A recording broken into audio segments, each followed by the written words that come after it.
Sand dunes are indeed fragile ecosystems, and the interferences caused by human effort or even natural causes can greatly affect the sand dune formation and subsequently the sustainability of the freshwater reserves in the catchment. When you look at along the seashores, you see now what we call these sand dunes. A lot of sand is coming from the ocean, and it is now dumped outside now the ocean. So now when it rains, the sand now absorbs now the water and holds. That's where we now get the groundwater. History has a way of repeating itself if we do not address the issues. The sand dunes in Lamu is the lifeline of the Lamu town or Lamu island, because that's where they normally get fresh water. There is no any other fresh water around there. The only fresh water available in Lamu is the sand dunes. The Lamu Sand dunes have been the source of water for the Lamu 14th century city, where people have been for many ages, and the sand dunes has always been the water supply that has provided for the people all these years. A further challenge is that Lamu is destined to host the Lamu Port Southern Sudan Ethiopia Transport Corridor, commonly known as LAPSET Corridor. This is a flagship project under the Kenya Vision 2030 program, which is a key government development initiative aimed at transforming Kenya into an industrialized nation by the year 2030. All this is expected to tremendously increase the demand of freshwater to an already overstretched freshwater source. The importance of sand dunes as a freshwater source cannot be overemphasized. The dunes not only act as a buffer for freshwater from saline intrusion, but also vegetated sand dunes act as filters and freshwater storage sites. From 2008, we have been doing a lot of effort to ensure that this area is highly conserved and give the desired services, that is the fresh water for Lamu County. But of late, there's a lot of encroachment, there's a lot of human activities. People interfere now the ecosystem, because always there's this equilibrium between the seawater and fresh water. And those human activities can cause all the wells within the island become saline. And that's what we were really avoiding, because the nearest water source in Lamu is around 100 and 150. That's Tana River. Due to the rampant population growth and the development of infrastructure within the water catchment area, the natural process of sand dunes formation has been affected. Over-abstraction of freshwater, such as in the case of rampant drilling of the shallow wells for additional water supply, has greatly affected freshwater replenishment. Recently, there has been encroachment into this vulnerable catchment area, and we have seen people wanting to settle on the sand dunes. And what this means is that because the sand dunes are very vulnerable to pollution, and if we overdo abstraction also, you're likely to one, get seawater intrusion, or also get the aquifer being polluted. Kwanza nitashukuru sana hili shirika ambalo lilituletea mradi. Hakika sisi tunashukuru kwa sababu walitupata tukiwa kama tuko hali mahututi. Tulikuwa tuna maji kabisa katika hiki ziwa. Maji tulikuwa tunanunua kwa bei ghali. Mtungi lita 20 tulikuwa tunanunua shilingi 80. Na pengine uko na familia, itabidi umalize wiki moja hujaoga, na kazi ndio hiyo ngumu yetu ni ya kuchimba. Ilikuwa ni kazi ya kuchimba mawe, ni kazi ya kutokwa na jasho. Na sasa hakuna maji, ilikuwa ni shida. We are also trying to develop in a way that we reduce the pressure on the sand dunes. We don't want everybody or every village or every school to go and drill a well.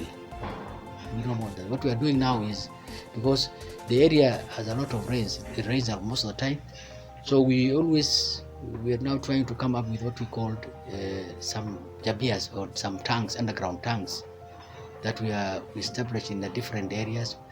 For example, the schools, the community centers, and they now harvest the rainwater, which normally rains all frequently. Saa hii kuna ufugaji wa mbuzi umeimarika, mbuzi wanaendelea vizuri kwa sababu ya maji. Watu wanajenga nyumba permanent, maji kwa sababu inapatikana.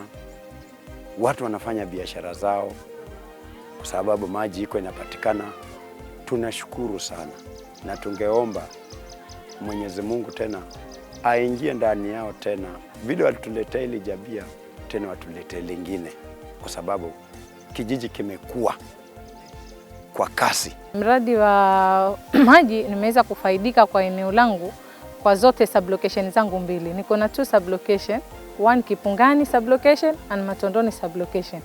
Na hizo project za jabia zimeweza kupelekwa kwa mashule zote za primary. Matondoni primary ambao hapa leo tuko kwa siku hii ya leo, na alafu tuko na nyingine iko eneo la Kipungani Primary School. Jabia itatusaidia sana kwa jamii ya Matondoni, especially wakati wa kaskazi, wakati maji ambao huwa yamebadilika kwa visima yameanza kuwa chumvi ile ambao hawezi kutumika. Kupitia kwa huu mradi wa jabia tutaweza kupata maji kutoka hapo, na maji ambayo yatakuwa ni masafi na yatakuwa yana ladha nzuri. Alhamdulillah, tumepata mradi wa jabia ambao uliundwa na Water Resource Authority, na kusema kweli umetusaidia sana. Alhamdulillah, sisi pamoja kwa tuna maji, lakini maji yamewasaidia watoto sana na jamii yote. Alhamdulillah, shida ya maji sasa imepotea. Twashukuru sana kwa hilo. Overgrazing, farming activities and the harvesting of palm trees has left the sand bare, making it easier to lose rainwater through evaporation. For what Water Resource Authority is doing today, we have worked together. We only have 2 water towers in this county, that is Lake Kenyatta and the sand dunes in Lamu Island. Our biggest challenge is encroachment by farmers in Lake Kenyatta. People want to farm up to the riparian areas. Then in regard to the sand dunes, there are private developers who want to use the sand dunes for tourism to encroach and do tourist hotels and do their houses, and they believe for them those are beach plots that they should develop for their private purposes. It is important to note that the Takwa ruins in Manda Island were once endowed with fresh water and livelihood-enhancing activities. But when people started building on the sand dunes, which were the island's main freshwater source, it led to the depletion of the water resource, thus resulting in undrinkable saline waters. In the past, there has been an over-obstruction in a similar setting, the Takwa Island, and where people even had to move away from the area because a place with no water, people cannot sustain their livelihoods. The inhabitants were forced to abandon the town, fleeing to Shela, where the sand dunes are located, and thus reducing the ruin to a tourist attraction to today.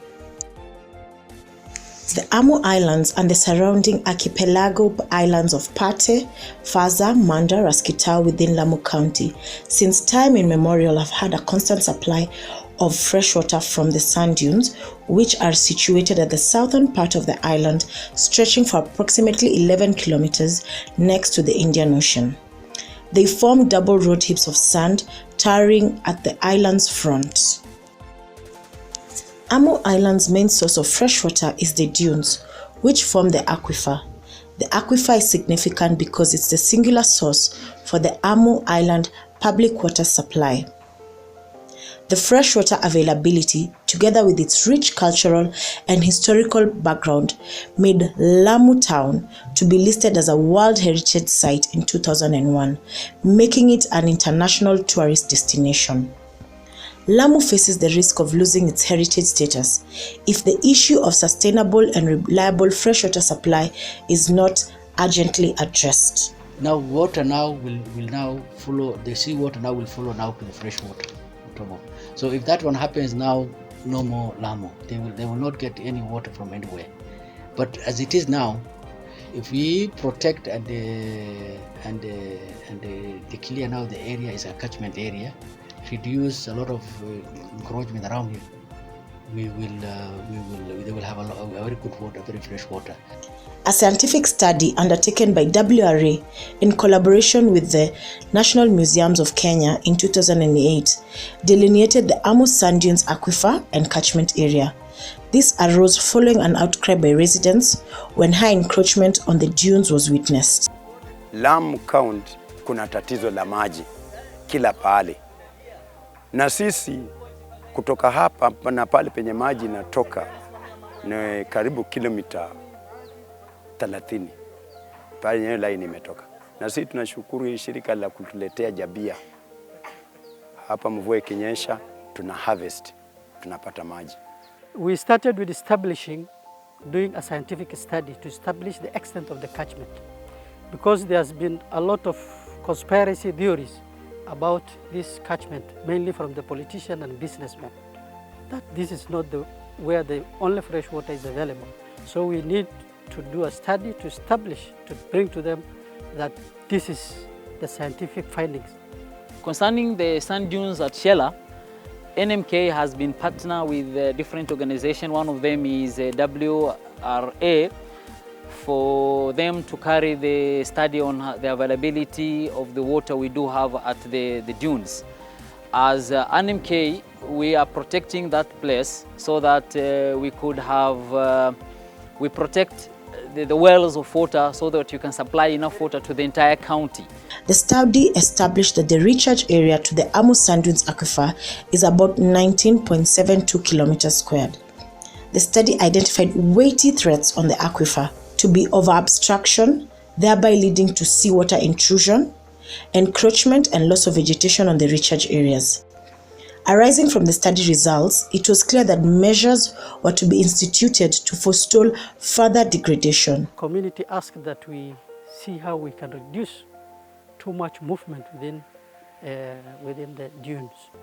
They talked of boardwalk that will cover the entire length of 11 kilometers. The stretch is 11 kilometers.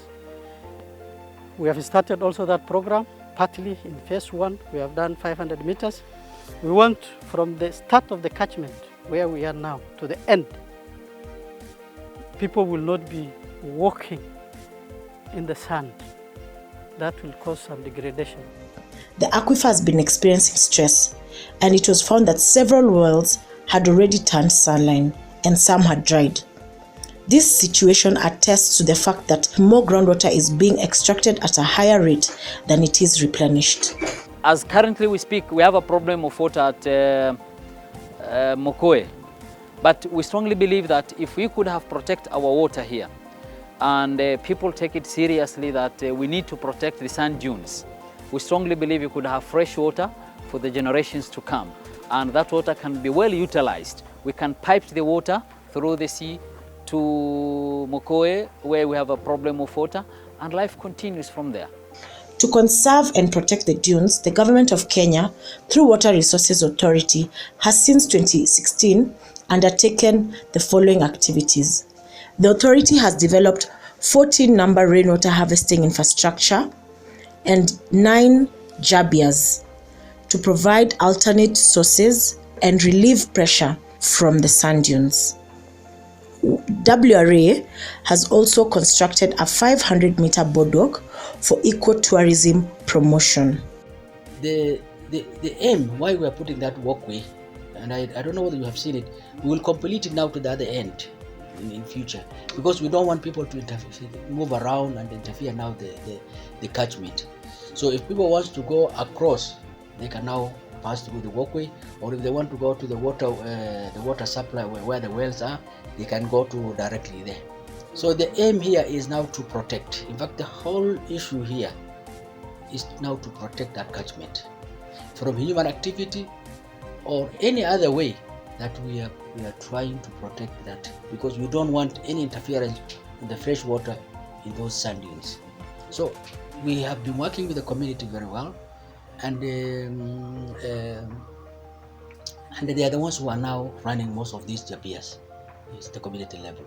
The other activity we did is revegetation of this catchment. As you see, I remember when we came here, it was very bare. So we did a revegetation of the catchment. Our intention is maybe years to come, it is totally vegetated. Why vegetation is to reduce the evaporation, because this is a storage. If it's exposed to a lot of heat, which is very common in this area, temperature from 38 to 40 and sometimes. So if vegetation is well vegetated the area, then the coverage, the evaporation rate will be somehow very low. SCAMP activities implementation has been ongoing through the local RUAs, and WRA has identified, mapped, surveyed the catchment area for the aquifer. We were able to map out what was in contention, how much of the sand dunes consisted of the catchment area, and through the study we were able to establish that 1972 hectares form a sand dunes aquifer. This was done in conjunction with the National Land Commission. Towards this end, a report and map have been compiled. The authority has also determined, developed and proposed guidelines for the management and gazettement of the Lamu Dunes Aquifer Groundwater Conservation Area. Because the law is very clear. We can we can gazette, or we can protect or declare any land as a protected area or as a catchment area. Through Water Resource Authority, we are working on and the Water Tower Agency on gazettement of those water towers, and we work very closely together to ensure that there is no more encroachment of those water catchment areas. A request for the gazettement of the same has been tabled with the Ministry of Water and Sanitation. The authority has embarked on a plan for the conservation of Lake Kenyatta. Towards this end, management guidelines and conservation plans have been developed after consultation with the community. The law requires that we consult public and come up with a plan, a management conservation plan. We did that with the community. They agreed those do's and don'ts within the catchment. Based on the law, what are the do's and the don'ts that is supposed to be done within the catchment? And we came up with a plan, management plan. The management plan, now we have given some activities. And when we were consulting the entire sectors. That means tourism, education, all the sectors within the public, the larger public, the users, the businessmen, the politicians. So some of activities directly came from the community themselves. This effort will also be extended to other lakes within the Talna Delta to protect them from encroachment, siltation, and other threats.